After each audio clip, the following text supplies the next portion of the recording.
studying Edexcel IGCSE English Language and keen to secure that top grade? Well, let's take a look at explorers or boys messing about. Let me show you my full marks, 12 out of 12 model answer. Stay tuned, get higher grades. Watch Schofield on Shakespeare.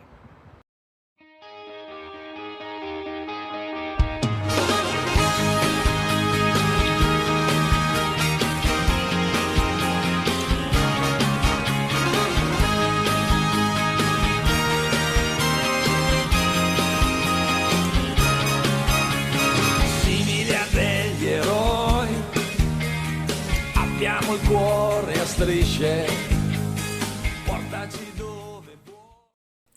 So this question is out of 12. You need to show a perceptive understanding of the effects of language and structure and be reasonably technical in your analysis. Try to use some subject terminology for every quotation that you explore. There are 12 marks for this question, so try to analyse 12 quotations split into 4 different paragraphs.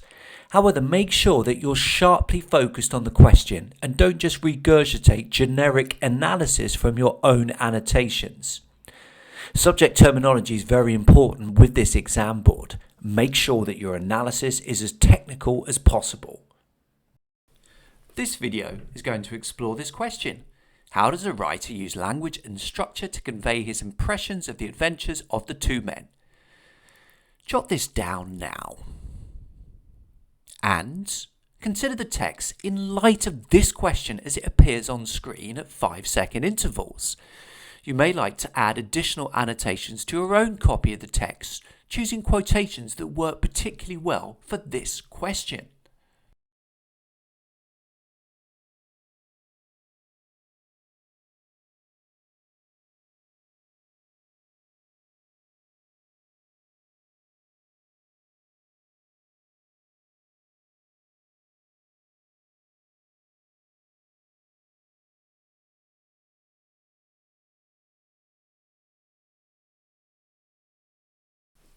So, here are my annotations from the first section.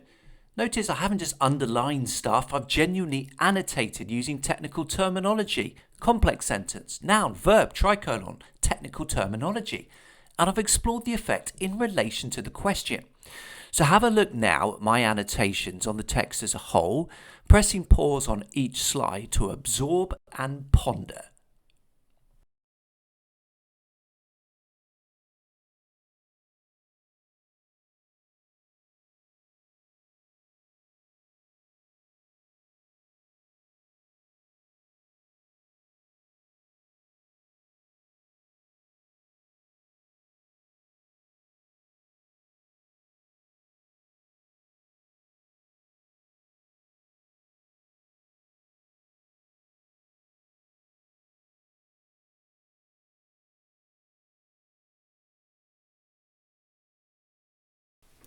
Time to write your own essay, which you'll be able to compare with mine.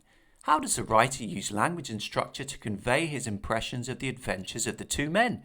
Remember, 4 chunky paragraphs, each exploring 3 quotations with subject terminology used post every quotation.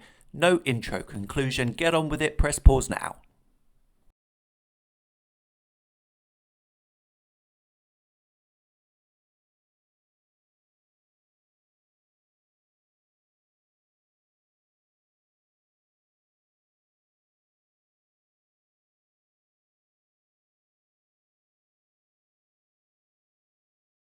How did you get on? Produce a delicious 12 out of 12 response. Time to compare your response to mine. The opening to the article confirms the writer's skepticism about the explorers' adventures. He states that their last expedition ended in farce when the Russians threatened to send in military planes.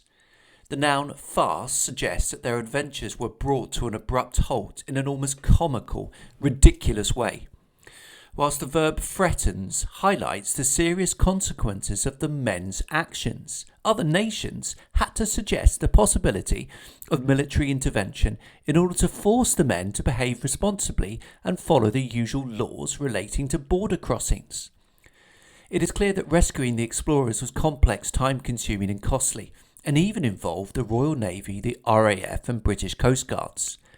This tricolon highlights the range of different organisations with a range of specialist skills needed to save the men's lives. The writer also feels that the adventurers may not have had the necessary expertise to embark upon their trip, hence the questioning of the wisdom of taking a four-seater Robinson R44 with a single engine. The use of technical terminology is spotlighted within dashes within the text to confirm the writer's specialist understanding. Exact specifications of the helicopter are given, including the full model name, which may persuade many readers to trust the writer's implicit view that these two men have, to a significant extent, behaved foolishly and irresponsibly. As the article continues, it is clear that the writer is seeking to diminish and belittle the men's achievements.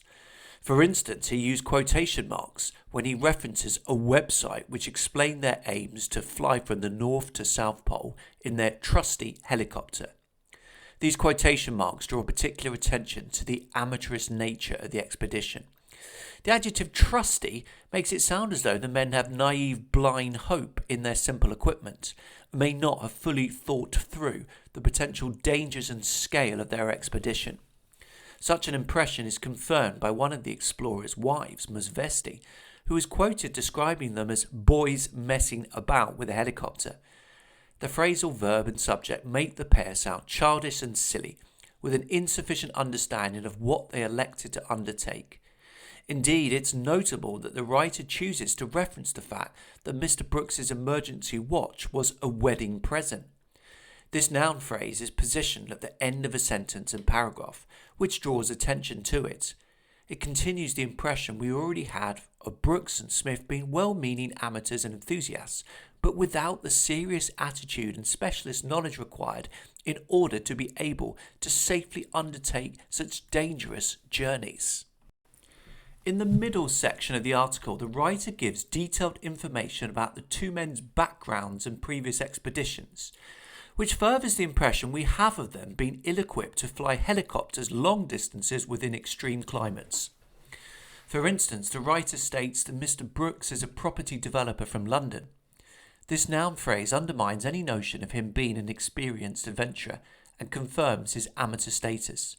The implication may be that Brooks sees adventuring as jolly fun, an opportunity to burn through some of his presumably substantial income. Within the same paragraph, it is significant that the writer gives brief details about other expeditions, including kayaking in the Zambezi and surviving a charge by a silverback gorilla in the Congo. The vast range of different adventures for relatively short periods may suggest Brooks is a thrill seeker rather than someone hell-bent on mastering a particular type of adventurous challenge. Meanwhile, the writer also seeks to diminish Smith's expertise when she writes that he claims to have been flying since the age of 5. The verb claims implies that his boast about childhood flying may not be true, and indeed it sounds ludicrous, which further forces the reader to assess his overall competence and reliability. One of the key issues the writer has with the adventurers is that their escapades have had a significant impact upon others, both financially and in terms of safety. For instance, a spokesperson for the Ministry of Defence said that it was highly unlikely any money would be recovered from the rescue operation. This adjective phrase emphasises that their adventure will have heavy financial implications for others. Far from being mere exciting fun, ordinary people in the form of taxpayers will indirectly need to fund the highly elaborate rescue mission. Meanwhile, the writer uses direct speech from a new expert in order to hammer home the idea of the irresponsibility of the mission. Gunter Endres, an editor of Jane's Helicopter Markets and Systems, criticises the use of a particular type of helicopter. The use of the editor's full name, job title, and the full publications gives particular authority to the writer's own view that the adventurer's approach was dangerous and foolish. Yet the writer remains frustrated that this view is not shared more widely, and that others seem inclined to take a more light-hearted, lenient approach. The article ends with one of the wives suggesting that the men will probably have their bottoms kicked. This colloquial expression confirms the idea that the adventurers are being treated like silly schoolchildren who deserve to be reprimanded rather than mature, responsible adult professionals who should be compelled to pay for their bungling or at least banned from undertaking further missions. Why does this achieve the full 12 marks? Well, notice the concision and precision of the opening topic sentence within this question, which doesn't use the limp phrase language and structure. I want to show that I have an immediate understanding of the question. What does the writer think about the adventures of the two men? Note here the skillful way I embed this quotation within my sentence, with my own words used both before and after to ensure the quotation is appropriately brief. Note the use of subject terminology post every quotation. Still occasionally mixing up nouns, verbs, adjectives? You need to watch this video immediately. Remain sharply focused on the question throughout, using more sophisticated vocabulary if it ensures your phrasing is more precise and insightful.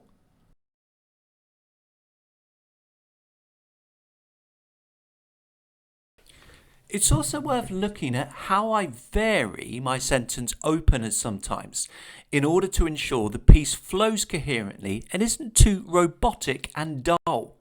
For instance, I start the paragraph with the subordinate clause as the article continues, comma, and note here, rather than this suggests, I write, such an impression is confirmed. This has been Schofield on Shakespeare, helping you achieve the highest marks for Edexcel IGCSE English Language and in particular explorers or boys messing about. Many thanks for watching.